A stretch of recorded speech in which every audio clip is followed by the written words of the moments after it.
हाय दोस्तों, सभी को गुड मॉर्निंग। कैसे हैं आप लोग दोस्तों? जब पिछला वीडियो बनाए थे दवा के ऊपर कि हम क्या काम करते हैं और कहाँ दवा ले जाते हैं, कहाँ से कहाँ ले जाते हैं, गांव देहात में साइकिल से ढोना पड़ता है, तो बहुत सारे लोगों का कमेंट आया था कि आखिर मनीष भैया ये क्या चीज़ का दवा है और कैसा दवा है। तो मैं एक लाइन से बता देना चाहता हूँ, हंसिएगा मत, कि इसमें बहुत सारे लोगों का दवा है, जैसे लइका फैका, नौजवान, बूढ़े पुराने, अरोना कोरोना, इलेवरी डिलीवरी, काली खांसी, गला घोंटू, टेटनस, डिप्थीरिया, कनिया बहुरिया, सबका दवा है।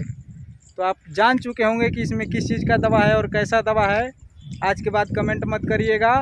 और हाँ, मेरा शॉर्ट वीडियो कैसा लगता है उस पर कमेंट ज़रूर करिए, और मेरा ज़्यादा से ज़्यादा वीडियो देखिए और ज़्यादा लोगों के पास शेयर करिए और हमें बताइएगा, तभी हमको पता चल पाएगा कि मेरा वीडियो कहाँ तक जाता है और कितने लोगों के पास पहुँचता है मेरा वीडियो।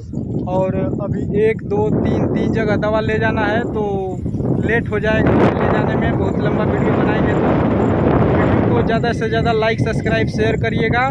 और मिलते हैं किसी नेक्स्ट वीडियो में, तब तक के लिए जय हिंद।